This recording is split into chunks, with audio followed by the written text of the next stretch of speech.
Je commence cette 25e journée au Japon dans les transports en commun pour quitter la ville de Yokohama en direction d'une ville située à environ une demi-heure en transport. J'aime bien les wagons des métros puisque tu as des écrans et souvent des pubs de jeux vidéo. Vous allez voir, les jeux, ça sera un thème de cet épisode puisqu'on est dans la ville de Yokosuka. Forcément, si vous avez joué à Shenmue 1, cette ville devrait vous dire quelque chose puisque l'aventure se déroule justement là-bas. Et comme vous voyez sur cette carte, c'est pas très loin de Tokyo, c'est environ à 1 heure en transport. Yokosuka est connu pour abriter la US Navy, puisqu'il y a une base militaire américaine sur le port. C'est pour ça qu'il y a autant de références à l'Amérique dans Shenmue. Et dans Shenmue, il y a aussi la Dobuita Street, qui est donc inspirée d'une rue réelle à Yokosuka, qui a bien entendu aussi une grande inspiration américaine. Faut dire qu'il y a plein d'Américains qui vivent ici à l'année. Bon, il y a aussi une boutique française, mais sinon il y a beaucoup de restaurants gras qui font la fierté des Américains. Ah, ça, il y en a pas mal au Japon, c'est des sortes de cybercafés où en fait tu loues juste une pièce, une chambre, pour passer quelques temps, soit faire la sieste, soit passer un peu de temps sur internet. Il n'y en a pas en France, donc je trouvais ça marrant à filmer. Et là je vais à l'office du tourisme, puisqu'il y a plein d'idées de trucs à faire. Et il y a le guide touristique Shenmue pour visiter les lieux qui ont inspiré le jeu. Là, c'est le parc pour enfants qu'on retrouve dans le jeu à côté d'un escalier aussi, mais c'est pas tout à fait designé pareil. Tu reconnais le style, mais Shenmue, c'est vraiment pas une recréation de la ville de Yokosuka. Malgré ces nombreux escaliers qui mènent vers les hauteurs, qui sont fatigants à monter, mais on va trouver des maisons qui rappellent celles qu'on retrouve en haut des escaliers dans Shenmue. Donc c'est pas comme dans Yakuza où quand tu vas dans un quartier c'est limite repris à l'échelle 1 pour 1. Là il faut chercher les références pour les trouver, mais on ressent quand même clairement l'inspiration quand tu joues à Shenmue juste avant. Là je suis arrivé assez haut, ça me permettait d'avoir une vue sur la ville, mais aussi sur la mer. Là au milieu il y a une île, mais j'ai pas pu la visiter, fallait attendre un ferry spécial. Moi j'ai préféré continuer de me balader dans les hauteurs puisqu'il y avait plein de végétation. Et ça c'est trop cool après avoir fait Yokohama qui était très goudronné avec des grands immeubles.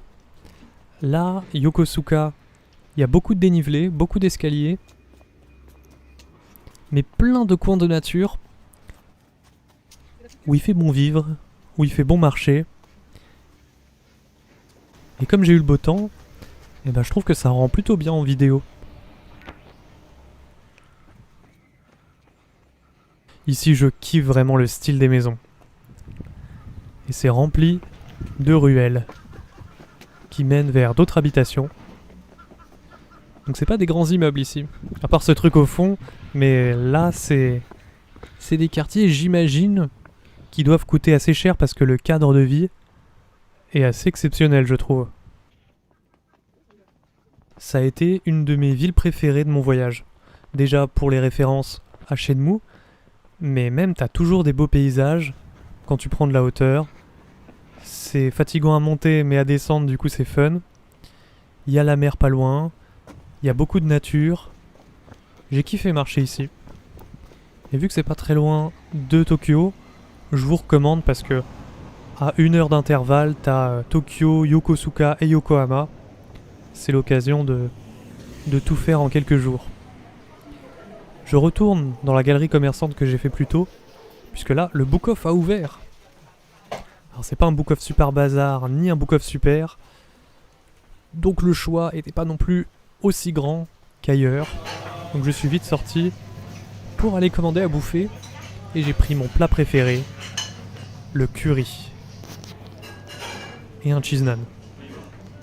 Qu'est-ce que j'aime ce riz dans la sauce avec cette viande panée.